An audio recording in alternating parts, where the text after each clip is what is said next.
Have you ever opened your mouth to speak English and suddenly your brain goes blank? Like you were fine a second ago. You knew what you wanted to say. And then someone looks at you, maybe they're waiting, maybe they're smiling, and you feel this little rush in your chest. Your throat gets tight. You start hearing your own thoughts way too loudly, and you can almost feel the English disappearing from your head. If that sounds familiar, I just want you to know something right away. You're not broken. You're not bad at English. You're having a human nervous system moment. And what's tricky is that nervousness doesn't just feel like nervousness. It shows up in these tiny habits and behaviors you don't even notice, and then afterward you think, why did I sound like that? Why did I say it like that? Why do I feel so awkward? Today, I want to talk about 8 things nervous speakers do without realizing it, not so you can judge yourself. Actually, the opposite. When you can name these patterns, they lose power. You start to catch them earlier, you soften them, and you give yourself a chance to sound more like you.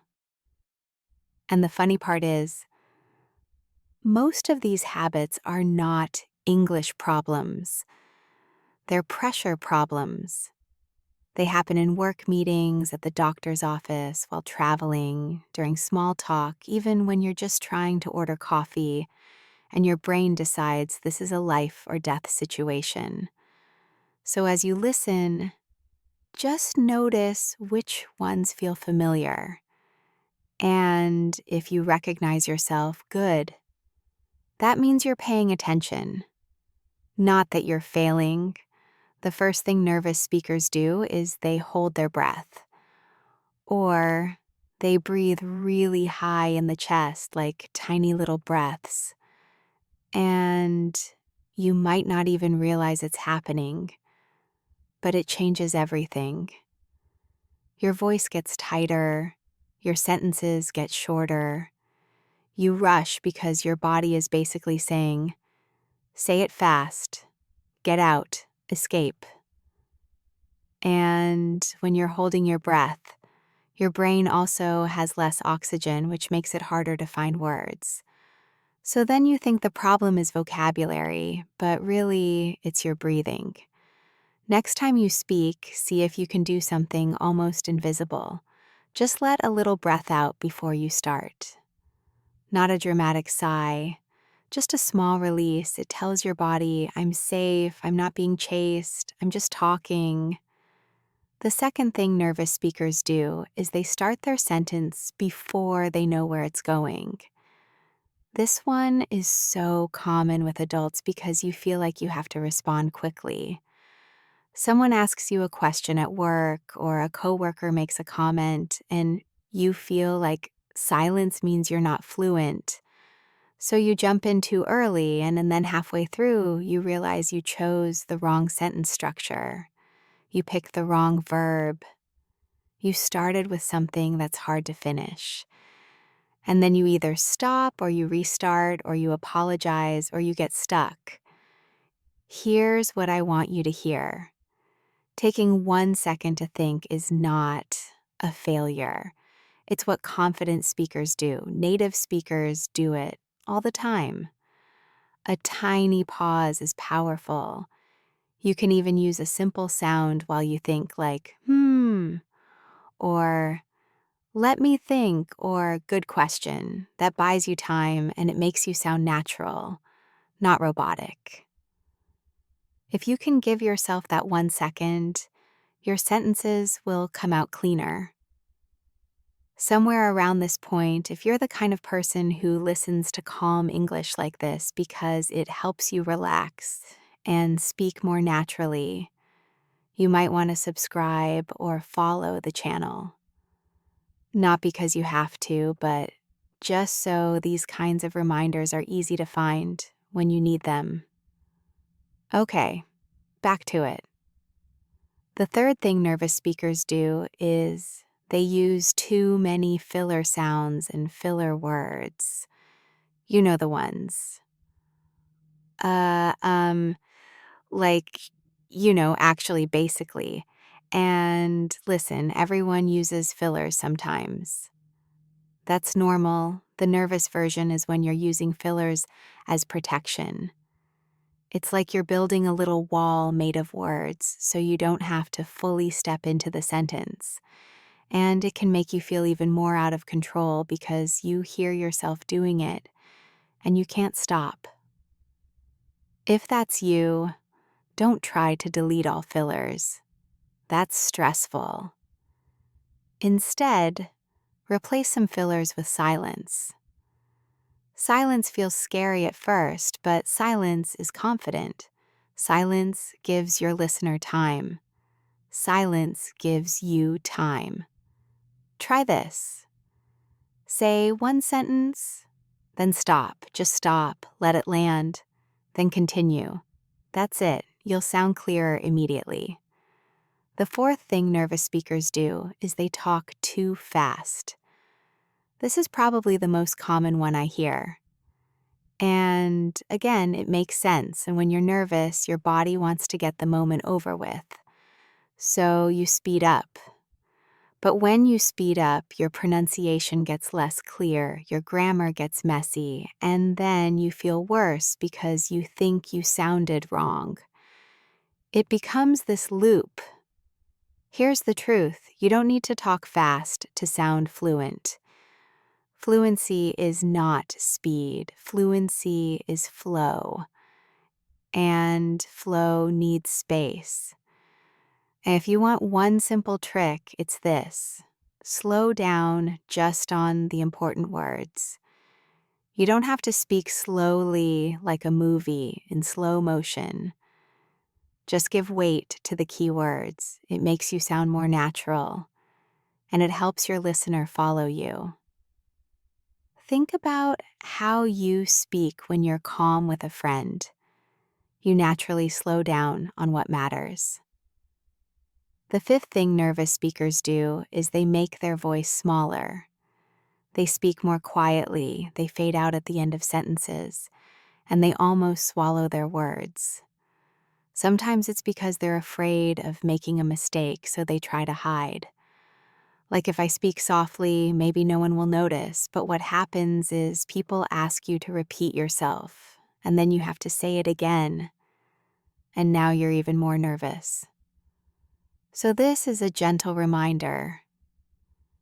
Your voice deserves space. You're allowed to take up space in English. Try lifting your volume just a little, not loud, just clear, and finish your sentences. Even if the sentence isn't perfect, land it. When you finish your sentences, you sound confident even while you're still learning and growing. The sixth thing nervous speakers do is they over-apologize. You might say, "Sorry, my English is bad," or "Sorry, I don't know how to explain," or "Sorry, sorry, sorry." And I understand why people do this. You want to be polite. You want to be humble. You don't want to bother anyone. But over-apologizing sends a message both to the other person and to your own brain that you're doing something wrong by speaking. And speaking is not wrong. Communicating is not wrong. Making small mistakes is not wrong. You are allowed to speak imperfectly. If you need a replacement, try something simple and neutral. You can say, "Give me a second," or "Let me say that again," or "What I mean is." Those phrases keep you moving forward without putting yourself down. Because honestly, when you say, "Sorry, my English is terrible," it's like you're pulling the focus away from your message and putting it on your fear. And I want the focus to be on you connecting with people. The seventh thing nervous speakers do is they translate in their head while they're talking. And this is a big one for adults who understand English well but feel blocked speaking. You're listening, and at the same time, you're building the sentence in your first language. And at the same time, you're trying to convert it into English. And at the same time, you're checking the grammar. And at the same time, you're watching the person's face to see if they understand you. That is too much. No wonder you freeze. Your brain is doing 5 jobs at once. So here's what helps. Instead of translating your whole idea, choose a simpler idea. Choose a shorter sentence. Speak in chunks you already know, like building with pieces you trust. You don't need to express the entire perfect thought in one long sentence. You can break it into 2 or 3 smaller ones. And when you do that, you stop needing to translate every word. You start speaking with your intuition. And your intuition in English is stronger than you think, and especially if you understand a lot already. And the eighth thing nervous speakers do is they search for the perfect word and forget the conversation. This one is so painful because you can feel it happening. You're in a meeting, someone asks your opinion, and you know what you mean, but you can't find that one word. And you keep reaching for it. You pause too long. Your mind gets louder. And now you're not in the conversation anymore. You're inside your head. If you take one thing from today, let it be this. The perfect word is optional. Communication is the goal. Use an almost right word. Describe the word. Use a simpler word. Give an example, say it a different way. Native speakers do this constantly. We forget words all the time. We just don't panic about it. We say something like, it's like, the thing where, or I mean the opposite of, or it's similar to, and we keep going. The conversation stays alive. That's what matters. Now, I want to zoom out for a second because underneath all 8 of these habits, there's usually one core issue. Pressure, the feeling that you're being evaluated, the feeling that you have to prove you belong in English. And that pressure makes you perform instead of communicate. So I want to offer you a different goal. When you speak English, aim for connection, not perfection. Aim for being understood, not being impressive. Because when you try to impress, you reach for complex sentences you can't control yet, and then you feel frustrated. But when you aim for connection, you naturally choose clear words, shorter sentences, and a calmer rhythm. You sound more like yourself. Let's make this really practical. Imagine you're traveling and you need help. You walk up to someone and you feel nervous. Your brain wants to create this perfect, polite sentence, but you don't need it. You can say, "Hi, I need help. I'm trying to get to this place. Is this the right train?" That's it. Short, clear, human. Or imagine you're at work and someone asks for your update. You don't need a long introduction. You can say, "Quick update. I finished the first part. I'm waiting for feedback. Next, I'll do this." Simple. And if you feel your nerves rising, come back to the basics.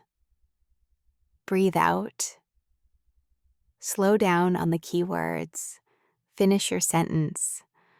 Let there be a pause. And keep moving forward, even if a word is missing. I've worked with so many adults who thought their problem was English, but Their real problem was trust. They didn't trust that they could speak without planning everything. They didn't trust that mistakes would be okay. They didn't trust that people would be patient. And yes, sometimes you'll meet an impatient person.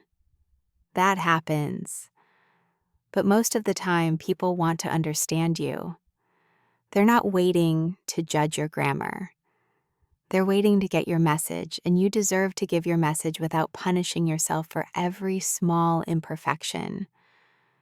So the next time you notice one of these nervous habits, try not to think, ugh, I'm doing it again. Instead, think, oh, my body is trying to protect me, that's all. And then gently guide yourself back.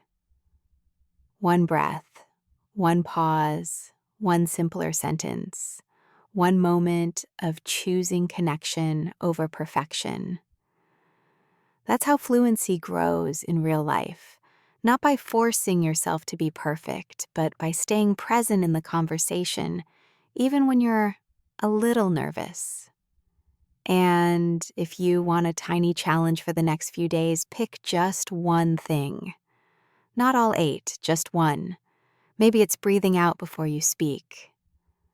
Maybe it's letting yourself pause without filling the space. Maybe it's finishing your sentences with a clear voice.